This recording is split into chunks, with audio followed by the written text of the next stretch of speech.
বাইরে গিয়ে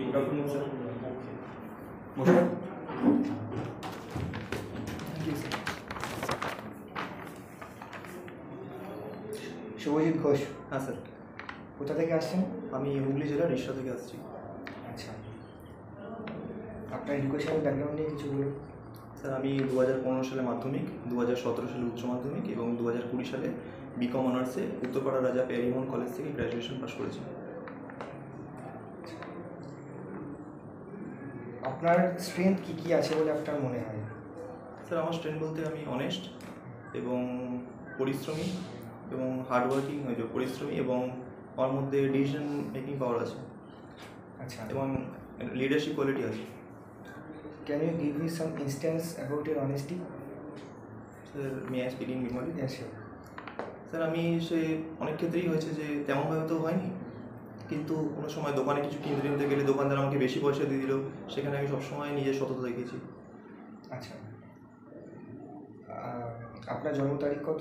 আমি 8ই অক্টোবর 1998। 8ই অক্টোবর আমাদের দেশে কী পালিত হয় আপনার জানা আছে? হ্যাঁ স্যার, এয়ারফোর্স ডে। গুড। আর ওয়েস্ট বেঙ্গল পুলিশের হেডকোয়ার্টার কোথায়? ভবানী ভবন, আলিপুর, কলকাতা। ভবানী ভবনের নাম ভবানী ভবন কেন? স্যার আমাদের স্বাধীনতা সংগ্রামী ভবানী প্রসাদ ভট্টাচার্য নাম অনুসারে একটি ভবানী ভবন করা হয়। তার আগে কী নাম ছিল? অ্যান্ডারসন হল।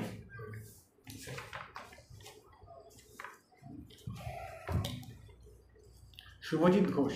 হ্যাঁ স্যার। শুভজিৎ ঘোষ টিউশন পড়াও? হ্যাঁ স্যার। কোন ক্লাস? স্যার ওই 5 থেকে 7, 8 অবধি পড়ে। কী সাবজেক্ট?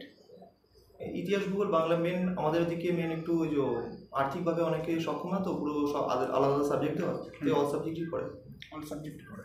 একটা ঘড়িতে 3:15 বাজে, ঘন্টার কাটা আর মিনিটের কাটার মধ্যে কোন কত? 3:15। Sir 90 degree. পেন পেপার নিতে পারো না, না প্রয়োজন হলে বলে দিতে পারো। না পুরোপুরি 90 ডিগ্রি না, সেটা একটা সূত্রটা মনে পড়ছে না আমার, রিজনিং একটা সূত্র থাকে। আচ্ছা, এরকম একটা শব্দ বলুন তো যাতে যে ওয়ার্ডের মধ্যে 5টাই ভাওয়েল আছে। 5টাই ভাওয়াল? 5টাই ভাওয়েল আছে। সরি স্যার, জানি। আচ্ছা, বর্তমানে এই যে চন্দ্রযান 3 লঞ্চ নিয়ে তো খুব চলছে, চন্দ্রযান 3 কটা পার্ট রয়েছে? স্যার একটা যেটা ল্যান্ডার ছিল তার নাম ছিল বিক্রম, এবং যেটা রোভার তার নাম হচ্ছে প্রজ্ঞান। আর কি কোনো পার্ট ছিল না যেটা ওই দুটো তো একটা ল্যান্ড করলো, রকেটটা গেছিল সেটা প্রপালশন বলে LMB। হ্যাঁ, ওটা LBM-3M4 পুরো নামটা কি? রকেটটার নাম LBM-3M4। হ্যাঁ, ওটারই পুরো নামটা কি? এই যে পুলিশ সার্ভিসে আপনি কেন আসতে চাইছেন? স্যার আমার ডিটেকটিভ গল্প, ব্যোমকেশ ফেলুদা, এছাড়া আমাদের কলকাতা পুলিশের ওই যে IPS অফিসার সুব্রতিম সরকার, আমাদের কলকাতা পুলিশের দারোগা প্রিয়নাথ মুখার্জির গল্পগুলো আমাকে অনুপ্রাণিত করেছিল সবসময়। কী ধরনের গল্প আপনি পড়েছেন? আমি মোটামুটি সব রকম পড়াই হয়, কিন্তু আমি বেশি ভালো লাগে আমার ডিটেকটিভ গল্প। ডিটেকটিভে কী কী? Sherlock Holmes? না, শার্লক হোমস তেমনভাবে পড়া হয় বাংলা ডিটেকটিভ। আমি ওই ব্যোমকেশ ফেলুদা আর প্রিয়নাথ মুখার্জির গল্প আর ওই সুব্রতিম সরকারের গল্পগুলো বেশি পড়ি।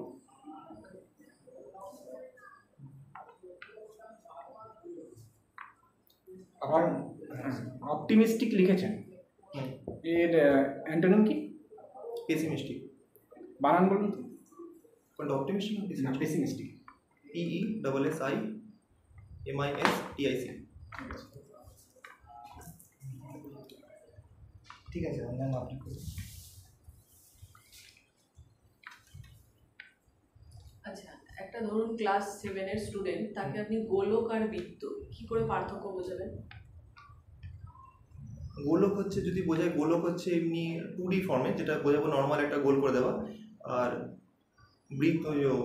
বৃত্ত হচ্ছে গোল করা, আর গোলক হচ্ছে মানে উদাহরণ দিয়ে বোঝাবো ফুটবল।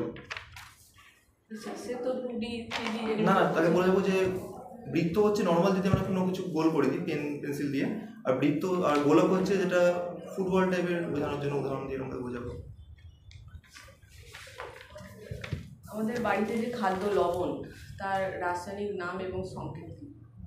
Sodium chloride, NaCl।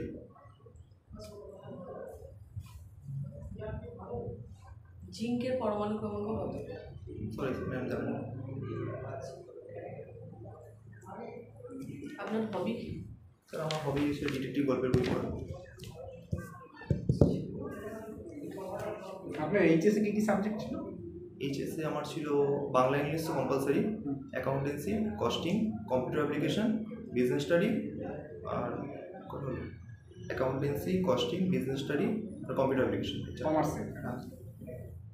গ্র্যাজুয়েশনে কিছু সাবজেক্ট ছিল? না, গ্র্যাজুয়েশনে স্যার আমাদের সেমিস্টার ছিল, তো প্রতি সেমিস্টারই আলাদা আলাদা সাবজেক্ট ছিল। আচ্ছা, সিইউ এর আন্ডারে? সিইউর আন্ডারে। র্যাম আর রমের পার্থক্যটা বলতে পারবেন? র্যাম হচ্ছে র্যান্ডম অ্যাক্সেস মেমোরি আর রম হচ্ছে রিড অনলি মেমোরি। এর কাজের পার্থক্যটা কি? এটা হচ্ছে ওই যে র্যামটা হচ্ছে প্রাইমারি ওই যে হ্যাঁ বলুন। র্যামটা হচ্ছে মানে অস্থায়ী মেমোরি হিসেবে কাজ করে, আর রমটা হচ্ছে স্থায়ী মেমোরি।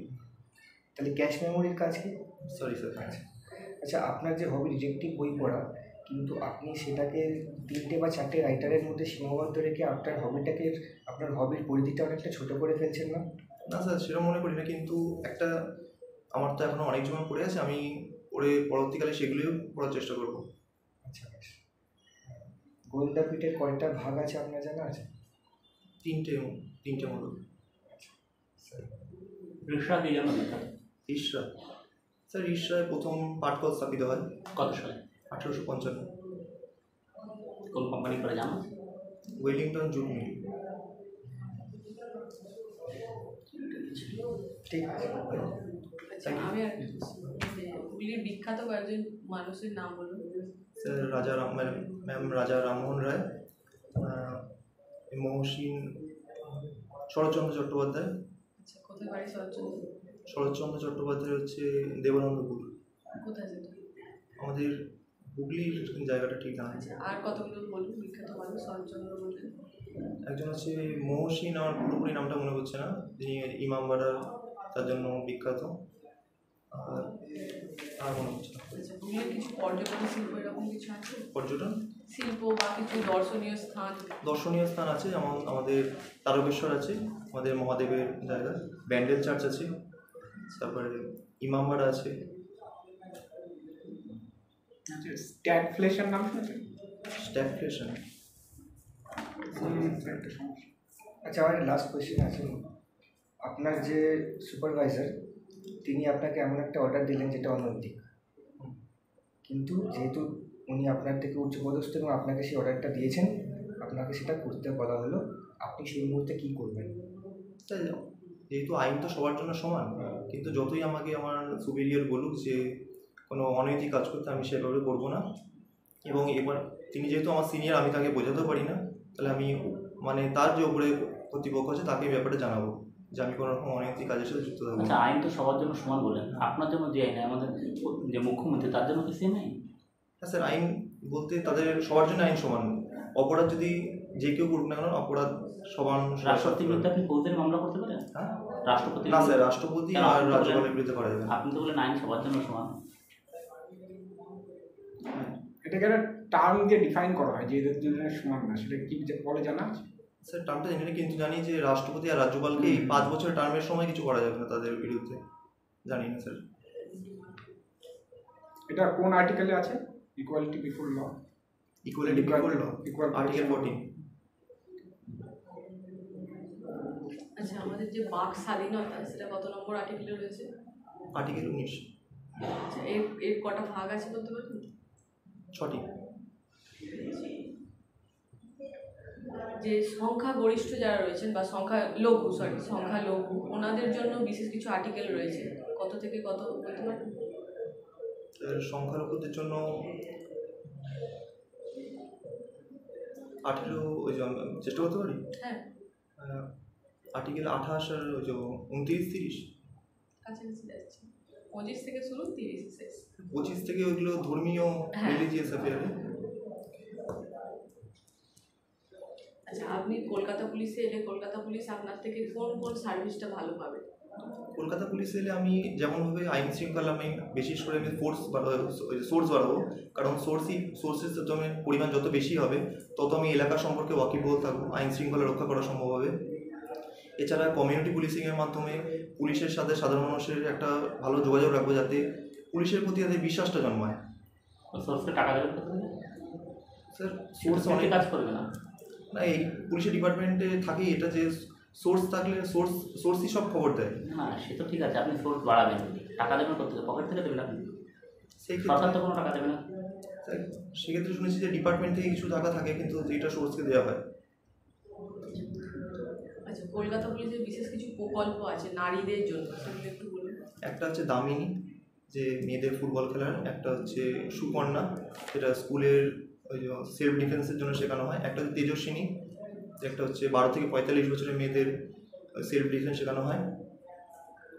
আর এই মতো হচ্ছে। আর একটা লাস্ট কোশ্চেন, কলকাতা পুলিশের পোশাকটা সাদা আর এমনি আমাদের ডব্লিউবিপির খাকি কেন? স্যার কলকাতাটা মেন বন্দর অঞ্চল হওয়া দরুন এখানে আর্দ্রতা অনেকটা বেশি এবং তাপও বেশি, তাই সাদা পোশাক করা হয়েছে যাতে সূর্যের তাপটা প্রতিফলিত হয়, গরমটা কম অনুভূত হয়। ঠিক আছে, thank you sir. Thank you ma'am. বসুন, বলুন স্যার।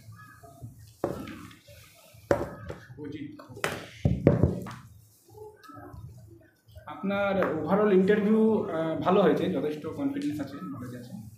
আপনার যেটা দেখলাম একটু পোশাকটা একটু পরিবর্তন করতে হবে, পোশাকটা রেডি হয়নি এখন, আসলে আমি কালকে জানিয়ে দিয়েছিলাম, বললাম তাকে। আর একটা জিনিস যেটা পুলিশের জন্য খুব লাগে না, হ্যাঁ, মানে যেটা আমি বলছি গোপ রাখবেন। হ্যাঁ, এটা কি হয়, তার জন্য পুলিশের একটা এক্সট্রা টাকা রাখবো কি রাখবো না? রাখবেন। আচ্ছা, এটা একটা পজিটিভিটি আসে, আচ্ছা। এটা আমার সাজেশন রইল। আচ্ছা, আচ্ছা, এটা কিন্তু পজিটিভিটি আসে, আপনি ইন্টারভিউতে যাবেন দেখবেন আপনার একটা অন্যরকম পজিটিভ। আচ্ছা। পুলিশের চাকরির ক্ষেত্রে অন্যান্য সার্ভিস হলে আমি বলবো না, সেটা আপনার নিজস্ব ব্যাপার। চেষ্টা করবেন। এবং বাকিটা বাকি ওভারঅল ঠিক আছে। আপনার যেটা আরেকটু ইমপ্রুভ করতে হবে সেটা হচ্ছে আরেকটু বর্তমান কিছু কারেন্ট অ্যাফেয়ার্স দেখে নেবেন। হ্যাঁ, আচ্ছা, ঠিক আছে। আরও কিছু আমি প্রশ্ন করলাম না, আর্টিফিশিয়াল ইন্টেলিজেন্স নিয়ে কিছু কিছু জিনিস আসছে, ওই পার্টগুলো দেখবেন। হ্যাঁ, বর্তমানে খুব আসছে এবং ওভারঅল যথেষ্ট ভালো হয়েছে। আর টিউশন বললেন, এখানে আরেকটু ঠিক। হ্যাঁ, আরেকটা যেটা আমি এটা বলেই দিই যে ম্যাথামেটিক্স একটা প্রশ্ন দিয়েছিলাম যে 3টে 15 কত ডিগ্রি যেমন দুম করে অ্যান্সার দিয়ে দেবেন না, দরকার হয় সমর নিন 90 ডিগ্রি দুম করে, ওটা মনে হচ্ছে 90 ডিগ্রি, সূত্র করে বার করতে হবে। হ্যাঁ, ওটা দুম করে মনে হয় 90 ডিগ্রি, অ্যান্সার দিয়ে দেবেন না। পারি না জানি না ঠিক আছে, কিন্তু দুম করে ভুল অ্যান্সার কনফিডেন্সের সাথে দেবেন না, এটা খুব খারাপ ইমপ্রেশন দেয়। একটা প্রশ্ন পারেন না তো যায় আসে না, বলে দেবেন, ভুল answer, মনে হ্যাঁ, পড়ছে না। মনে পড়ছে না সেটাও ঠিক আছে, দুম করে 90 ডিগ্রি বলে দিচ্ছেন সেটা ঠিক না। আর এমনি ওভারঅল আমার ভালোই লাগলো। মুখে হালকা হাসি রাখবেন, ইন্টারভিউ খুব ভালো হবে। খুব ভালো হচ্ছে, হ্যাঁ, কনফিডেন্স ভালো, কমিউনিকেশন ভালো, নলেজও ঠিক আছে। নলেজও ভালো। তো বলছি এই ঘড়িটা কি পড়া যাবে? এটা তো ফার্স্ট ট্র্যাকের স্পোর্টসও আছে, অন্য কিছু ভালো। বেল্ট ওটা দেওয়া চেনটা, বেল্ট ওটা- দেওয়া হলে ভালো হয়। হ্যাঁ ওটাই ভাবছিলাম। এরকম ধরনের ঘড়ি না পড়ে আর